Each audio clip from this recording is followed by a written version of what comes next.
Well, good afternoon, everybody, and thanks for coming to the Tulane campus for today's National Signing Day press conference, or in our industry, it's known as Christmas in February.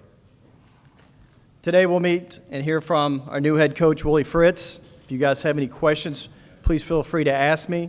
Afterwards, we have press releases if you have not received one, so please raise your hand if you have not. And also, when Coach opens it up for questions, if you can please raise your hand, and we'll get you a mic.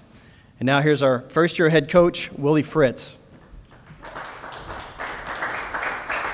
Thank you, Roger. Appreciate that. I want to thank everybody for coming out today. And I also want to make sure I thank everybody who's involved in the recruiting process. I've got quite a few staff members here, both with the football staff and athletic administration, and I just really appreciate all your support. When you go out and recruit these student athletes and their families, it encompasses a large number of people, from the academic component to the equipment and athletic training. Obviously, we show off the Tulane Institute of Sports Medicine, and just appreciate everyone that was involved in our recruiting efforts. Just to give you a brief summary of the young men that we were able to sign today, we signed 22 players. 10 of those players are offensive players, 11 of them are defensive players, and also added one specialist. We represent 6 states, obviously the great state of Louisiana and Texas, Alabama, Mississippi, Georgia, and Florida. That's going to be our base recruiting area here while I'm at Tulane. I feel like this is a hotbed of high school football in this area, and we're going to really recruit the heck out of Louisiana and the surrounding states as well. We got a little bit of a late start in recruiting. I took the job on December the 14th.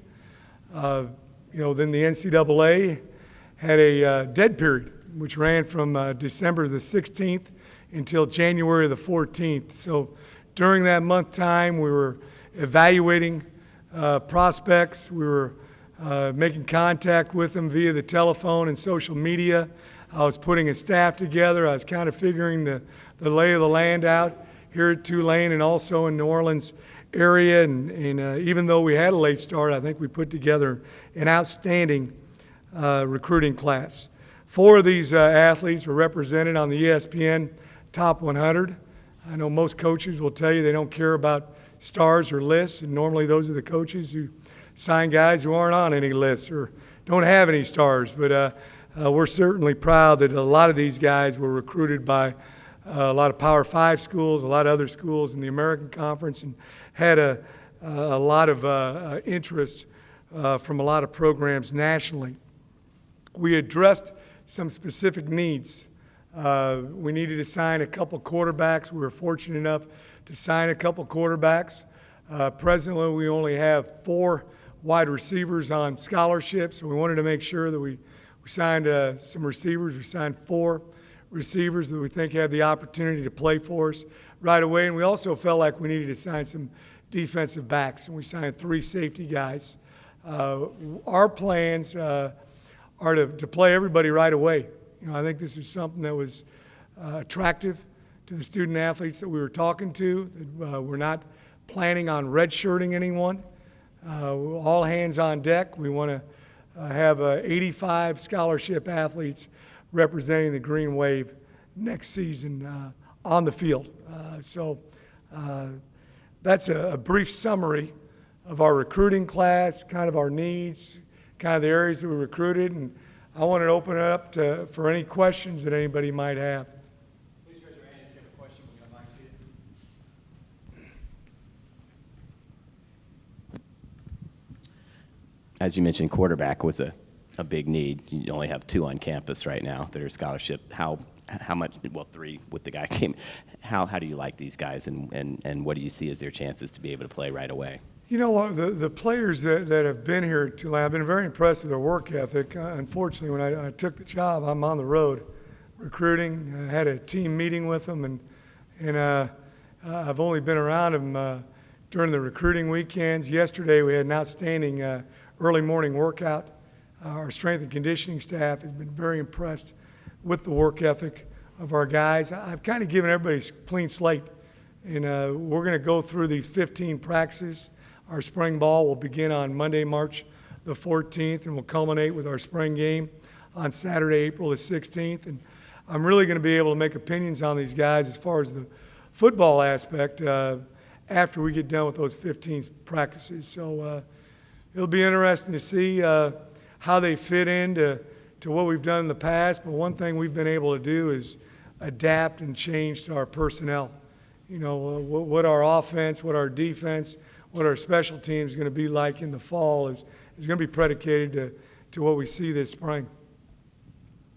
Coach, 6 guys in this class from Louisiana. You talked when you first took the job about trying to learn the area. How is that process going? Are you happy with that number locally? How's the learning process in Louisiana going? Well, I'd like for that to be quite a bit more in the future. Obviously, recruiting, a lot of it has to do with relationships, and trying to build relationships in a short period of time is difficult to do. But I've been very, very impressed with the talent level in the state of Louisiana, particularly in New Orleans, and obviously this is going to be our recruiting base right here.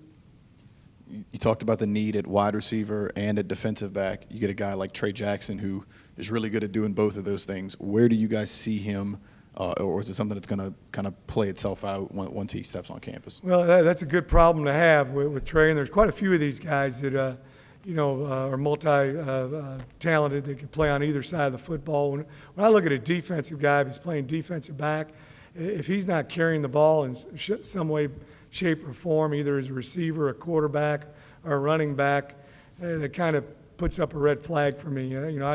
As a high school coach, and I've been a high school coach, I want to play my best athletes on the offensive side and have them carry the ball where they can have the greatest impact on the game. And Trey certainly is one of those guys. He does a great job kick returning, punt returning, playing wide receiver. They even run the ball with him a little bit. And then does a great job as a defensive back. So, I told him about a week or two ago, Trey, I'm not quite sure where to play yet. And he said, Coach, he gave me the good answer that I want to hear is, Coach, I'm going to do whatever you need me to do and wherever you think that'll help the team out. So, that'll be a learning curve with him. When we get him in there in the summer, we're able to do some things with him, provided there's not a football out there. And by that time, we'll know a little bit more about our team, but we feel really good about him in a lot of different areas. Yes, sir. You signed several players that were on your radar at Georgia Southern, but certainly you had no contact with Tulane before you talked to them.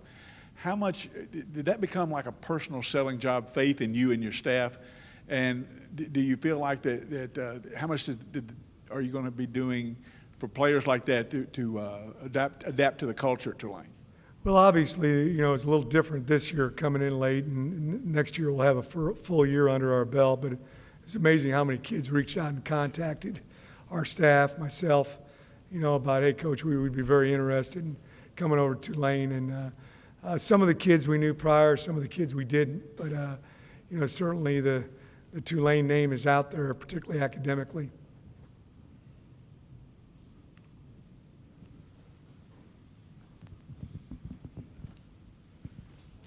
Two offensive linemen in the class, not a ton of offensive linemen on campus. You had said when you came in you weren't going to reach to pick guys just to pick guys. Are you a little concerned about the numbers on offensive line, and how do you feel about the 2 guys that you're bringing in? We would have liked to have signed 1 or 2 more offensive linemen, but like you just said, one of the things that I've been telling the coaches throughout this process is let's don't reach for guys. Let's don't try to find a guy just to fill a number or need. We want to find guys that can do it in the classroom and guys that are bona fide Division I football players. And if they're not, let's don't recruit them. Let's don't grab a guy. Next year, currently we've only got 10 seniors on scholarship. So I was very hesitant to try to sign a full class because that'll catch up with you next year. And I think next year we'll even do a better job in recruiting with a year under our belt. Are you guys maybe still looking at possible JUCO transfers or graduate transfers that you could, maybe add to this class, or are you kind of set with what you have? There's a possibility of a graduate transfer coming in here maybe. It would have to be the right fit for him, and it would definitely have to be the right fit for us. But, like I just said, we're not going to reach for anybody. We're in this for the long haul, and we want to do what's best for our football program and not just grab guys for the sake of grabbing them. Coach, do you think once you win, you'll be able to get more of the high-profile player from Louisiana? You talk about not reaching for guys. You'll be able to get guys who are 3- and 4-star players from the state that you expect to be able to compete in that realm? Well, that's definitely the plan.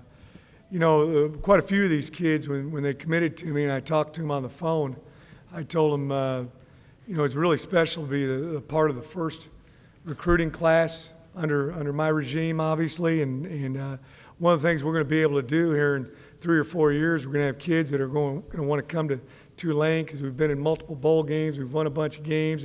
They want to come to a winning program. And we know that we were the ones that were at the ground level who got it going. So that's something that they're going to be able to take great pride in. But yes, we competed and won our share of battles against some big name schools. And I don't like to get into that. You hear a guy turn down this school or that school, and maybe he did, maybe he didn't. But and we also lost a few battles. But we're always going to compete for the highest level student athlete year in and year out. Over here. Given the late start that you discussed, are you happy with the number of commitments you were able to get, 22 players, or given the late start you had? Yeah, 2 of those guys came in January. They were early high school graduates, Darius Bradwell and also Will Harper. So they've been on campus here for a few weeks. And then the 20 that we signed, we're very happy with the class. We think it's a very talented class. One of the things when you go out, we want to be careful about, not taking a guy, like I've said before, athletic ability, but also we want to make sure that they're the right kind of student for Tulane, and they're also the right kind of character for the city of New Orleans and also for Tulane University. And I was very hesitant to get involved with someone that we didn't know very well, and I think our coaches did a good job of sorting through all of the prospects and finding the ones that are a great fit for us.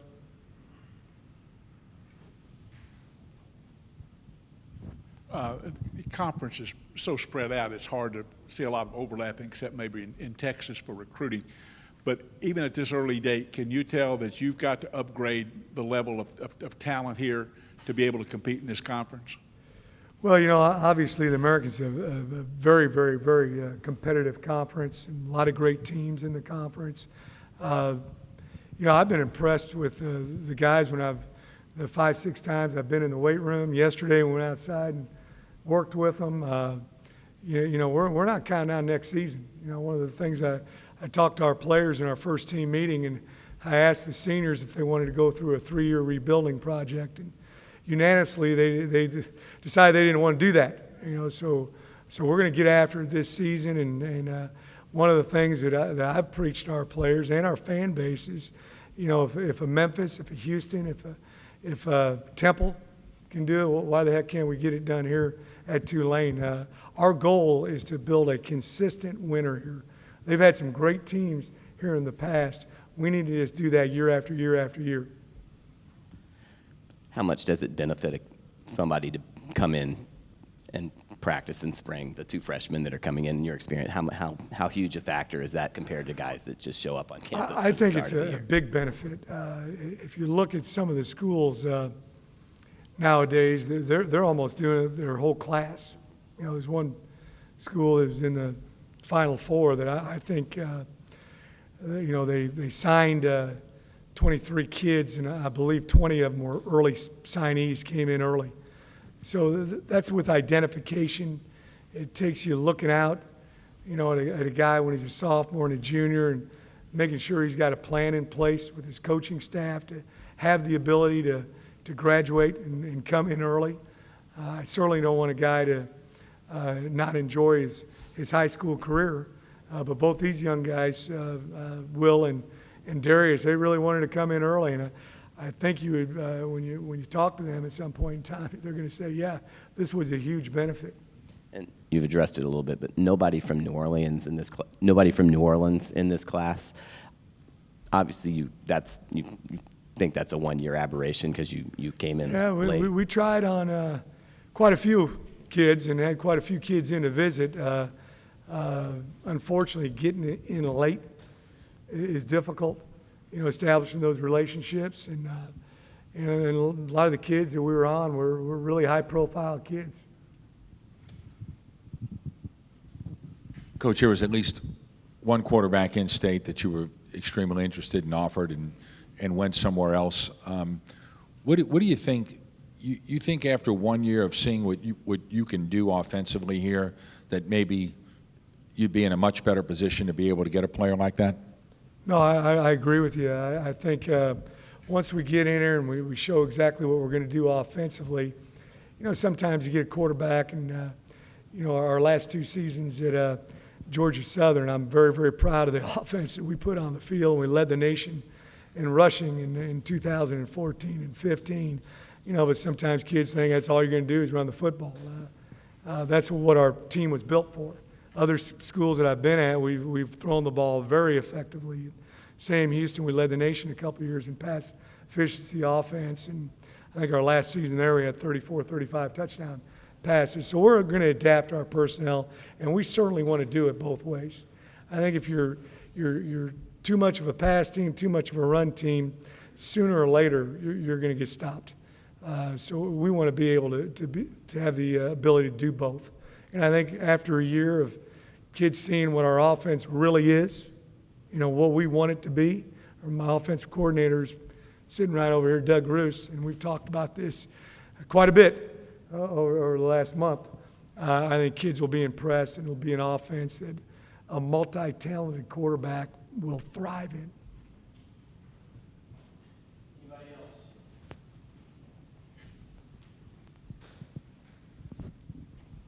Last year, Tulane had a problem academically with a lot of the kids, a lot of the players that signed on this day. From what do you feel pretty confident that all 20 guys in this class are going to be academically eligible? Yeah, we feel very confident about that. That's a big priority for us, is to find guys that can handle the academic rigors here at Tulane University. One of the things we sell is a world-class education. Certainly we want guys that can compete in the classroom, so we feel really good about that.